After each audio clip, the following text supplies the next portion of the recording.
नमस्कार दोस्तों, हमारी आज की कहानी है धोखा। हमने या मम्मी ने आपको कब धोखा दिया? बोलने से पहले कुछ तो लिहाज किया होता। आप घर की बड़ी बहू हैं। मम्मी ने और हम सभी ने हमेशा आपको मान दिया। सभी रिश्तेदारों में आपकी प्रशंसा करते हैं और आप हम पर बेबुनियाद इल्ज़ाम लगा रही हैं। क्या और कितना धन आपका हमने सबने ने लूट लिया। वैसे भी आप भूलना मत, भैया के धन का पहला हक माँ बाप का ही है। स्वाति ने गुस्से से बोला और साथ ही आखिरी वाक्य पर ज़्यादा जोर लगा दिया। मान, जिस मान की आप बात कर रही हैं दीदी, वही तो धोखे का जाल है। जरूरत से ज़्यादा समझदार सास यही तो करती हैं। बहू को डराने धमकाने और ताने मारने की जगह प्यार और मान का चूर्ण चटा दो, जिसे बहू आराम से थोड़ा थोड़ा स्वाद लेकर चुसकती रहे। और यह सिर्फ बड़ी बहू पर आजमाया जाता है, क्योंकि अगर उसे इस चटपटी स्वाद की आदत हो गई तो बाकी की बहुओं को चूर्ण देने की जरूरत ही नहीं। बड़ी बहू के साथ आराम से फिर जिंदगी बीती जाएगी। आरुषि की बात सुन सभी उसे हैरानी से देख रहे थे। बड़ी भाभी, क्या बात है? आप कहना क्या चाहती हैं? हम सभी जानते हैं कि मम्मी जी ने हम बहुओं पर कभी भी अपनी मर्जी नहीं थोपी। उन्होंने हमेशा अपनी बेटी की ही तरह रखा और वही प्यार भी दिया। आरुषि की सबसे छोटी देवरानी नीरा हैरान थी कि आज आरुषि भाभी को क्या हो गया है। नीरा के बेटे के मुंडन संस्कार में सभी लोग इकट्ठे हुए थे। मुंडन संस्कार मंदिर में था और वहीं पर खाना भी। आरुषि की देख रेख में सभी इंतजाम अच्छे से हो गया। बाकी रिश्तेदार तो मंदिर से ही चले गए, लेकिन दोनों नंदों का परिवार साथ में चला आया। घर आकर सभी आराम करने चले गए, लेकिन आरुषि को यह कहकर कि तुम बड़ी बहू हो, सब अच्छे से सामान रखवा देना बोलकर सास माला जी अपनी बेटियों के साथ अपने कमरे में चली गई। बड़ी देवरानी रंजना सिर दर्द का बहाना करके अपने कमरे में चली गई और नीरा का बेटा रो रहा था तो उसे खुद आरुषि ने ही आराम करने भेज दिया। सब काम निपटाकर आरुषि आराम करने की सोच ही रही थी कि ससुर जी का पैगाम आ गया कि बड़ी बहू से कहो कि चाय के साथ पकोड़े और चटनी भी बना दे। आरुषि चुपचाप किचन में जाकर तैयारी करने लगी। पकोड़ों की महक से सभी आराम फरमाती औरतें भी बाहर आ गई। 2 घंटे पहले जिन नंदों ने यह कहा था कि शाम को खाना नहीं खाएंगे, वो भी 2-2 प्लेट पकोड़े चट कर गई और थोड़ी देर बाद अंदर बाहर आरुषि के पकोड़े के गुणगान होने लगे।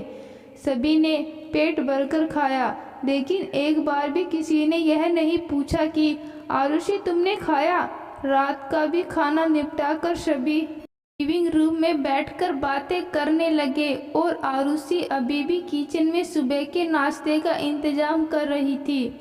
आरुषि बहुत थक गई थी और आराम करना चाहती थी, लेकिन जैसे ही वो अपने कमरे में जाने लगी, उसे मालाजी ने टोक दिया कि अभी घर के दामाद जगे हुए हैं और अगर कुछ मांग बैठे तो तुम घर की बड़ी बहू हो, अभी कैसे सो सकती हो। ना चाहते हुए भी आरुषि को सबके साथ बैठना पड़ा।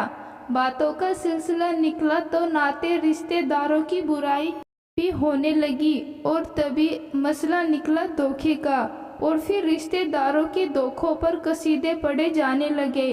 आरुषि सभी की बातें चुपचाप सुन रही थी।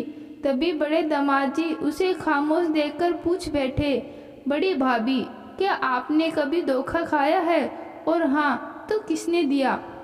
थकी आरुषि तंज हंसी के साथ बोली, जीजा जी, सच में आप सभी जानना चाहते हैं कि मुझे धोखा किसने दिया? आरुषि के इस सवाल से सभी में उत्सुकता हो गई और सभी ने हाँ कहा तो आरुषि ने कहा, पिछले 7 सालों से मम्मी जी और आप सभी मुझसे धोखा कर रहे हैं। आरुषि के यह कहते ही वहाँ सन्नाटा छा गया। छोटे नंदोई जोर से हंसते हुए बोले, मान गए भाभी जी, आपका सेंस ऑफ ह्यूमर बहुत मजाकिया है। छोटे जीजा जी, मैं मजाक नहीं कर रही, आपको सत्य बता रही हूँ। सच में 7 सालों से मेरे साथ धोखा हो रहा है। आरुषि ने जब अपनी बात दोहराई तो बड़ी ननद स्वाति गुस्से में बोल पड़ी। नीरा बेटी की तरह समझा, लेकिन बेटी माना नहीं। अगर मानती तो उन्हें इस बड़ी बेटी का दर्द भी देखता। धोखा सिर्फ पैसों से नहीं दिया जाता, धोखा भावना का भी होता है। मैंने तो अभी अपनी बात में कहीं भी पैसों का जिक्र नहीं किया, लेकिन स्वाति दीदी ने तुरंत यह एहसास करा दिया कि पति की सैलरी पर पहला हक सास ससुर का होता है। वैसे बड़ा जीजा जी, आप बताइए, अभी दीदी ने पैसों को लेकर जो नियम बताए, क्या वो इसका पालन करती है? क्योंकि हम सभी जानते हैं कि आप अपने परिवार से अलग रहते हैं। आरुषि के इस बात पर स्वाति और बड़े जीजा जी ने सिर झुका लिया। बहू, तुम कहना क्या चाहती हो? आज जब इतना बड़ा इल्जाम लगा ही दिया है तो खुलकर बोलो। माला जी की आवाज़ में तलखी आ गई। तुम घर की बड़ी बहू हो, तुम जैसे करोगी वैसा ही दोनों बहुएं करेंगी। तुम अगर सिर पर पल्ला नहीं हुलोगी तो छोटी कैसे लेंगी? तुम जैसा व्यवहार करोगी वैसे ही छोटी करेंगी। और फिर उसके बाद न जाने कितने नियमों का मुझसे वहन करवाया गया, लेकिन क्या हुआ? रंजना ने आते ही ऐलान कर दिया कि उसे साड़ी पहनना नहीं आता, तो तुरंत मम्मी जी का नियम बदल गया।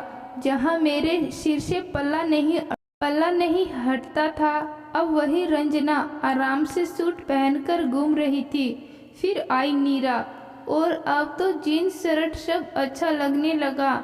नाना, तुम दोनों यह मत समझना मुझे कोई समस्या है तुम्हारे कपड़ों से। सच कहूँ तो तुम दोनों को देखकर अच्छा लगता है कि अपने हिसाब से जी तो रही हो। शिकायत तो मुझे अपने पति मनीष से भी है, जिन्होंने पति बनकर धोखा दिया। 7 सालों से अपनी जरूरतों के अलावा कभी भी उन्होंने अपने पति होने का वादा नहीं निभाया। अगर कभी आस लगाई तो हमेशा बेटा और भाई ही नजर आया। उस वक्त तो आस बिल्कुल ही टूट गई जब 2 साल के इंतजार के बाद बेसिक शिक्षा अधिकार में चयन हुआ।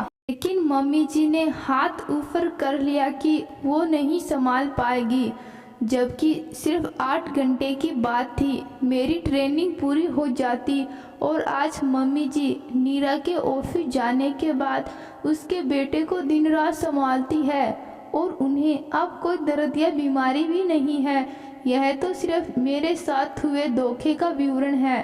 अगर बच्चों के बीच का धोखा बताए तो लिस्ट खत्म ही नहीं होगी। आज सुबह से काम में लगी हूँ और सभी बड़ी बहू का फर्ज हर समय याद दिला रहे, लेकिन किसी ने यह याद नहीं रखा कि उसे भी एक पल आराम की जरूरत है। क्यों? क्योंकि मैं बड़ी बहू हूँ और सबका ख्याल रखना मेरा फर्ज है।